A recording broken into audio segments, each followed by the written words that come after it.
नमस्कार दोस्तों, स्वागत है आपका हमारे चैनल धर्मो रक्षिता रक्षिते में।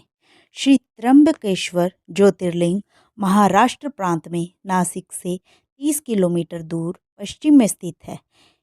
एक बार महर्षि गौतम के तपोवन में रहने वाले ब्राह्मणों की पत्नियां किसी बात पर उनकी पत्नी अहिल्या से नाराज हुई। उन्होंने अपने पतियों को ऋषि गौतम का अपकार करने के लिए प्रेरित किया।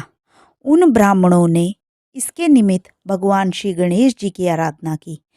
उनकी आराधना से प्रसन्न हो शिव जी गणेश जी ने प्रकट होकर उनसे वर मांगने को कहा।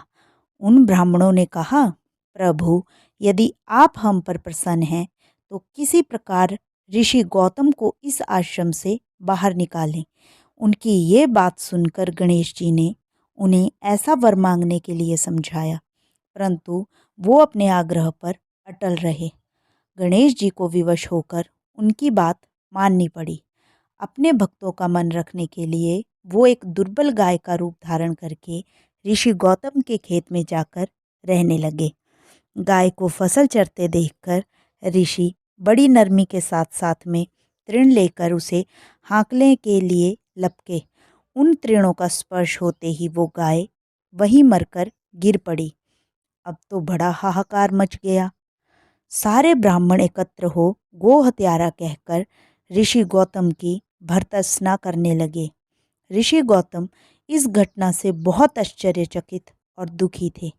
अब उन सारे ब्राह्मणों ने कहा कि तुम्हें ये आश्रम छोड़कर अन्यत्र कहीं दूर चले जाना चाहिए। गौ हत्यारे के निकट रहने से हमें भी पाप लगेगा।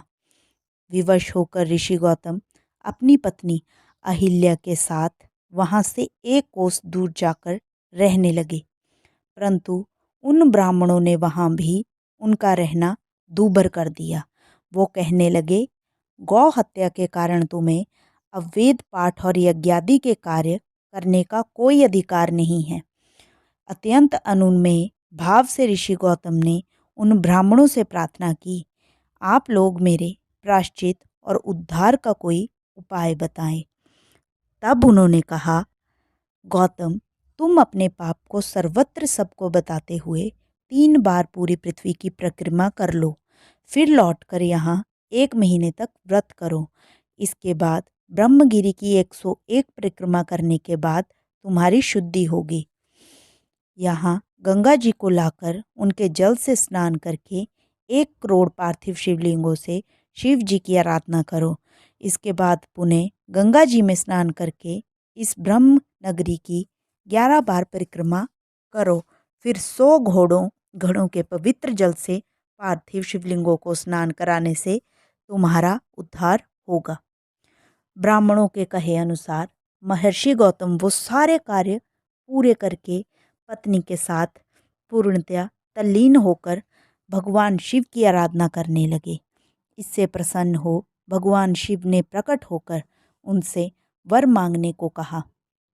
महर्षि गौतम ने उनसे कहा, भगवान, मैं यही चाहता हूँ कि आप मुझे गौ हत्या के पाप से मुक्त कर दें। भगवान शिव ने कहा, गौतम, तुम सर्वथा निष्पाप हो। गौ हत्या का अपराध तुम पर छल पूर्वक लगाया गया था। छल पूर्वक ऐसा करवाने वाले तुम्हारे आश्रम के ब्राह्मणों को मैं दंड देना चाहता हूँ। इस पर महर्षि गौतम ने कहा कि हे प्रभु, उन्हीं के निमित्त से तो मुझे आपका दर्शन हुआ।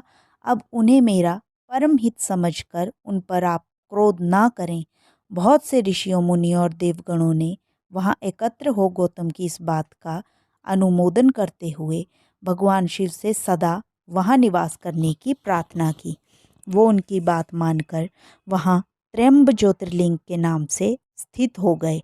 गौतम जी द्वारा लाई गई गंगा जी भी वहाँ पास में गोदावरी नाम से प्रवाहित होने लगी। ये ज्योतिर्लिंग समस्त पुण्यों को प्रदान करने वाला है। दोस्तों, अगर आपको हमारी ये कहानी पसंद आई हो तो हमारे वीडियो को लाइक करें और हमारे चैनल को ज़रूर सब्सक्राइब करें। ओम नमः शिवाय।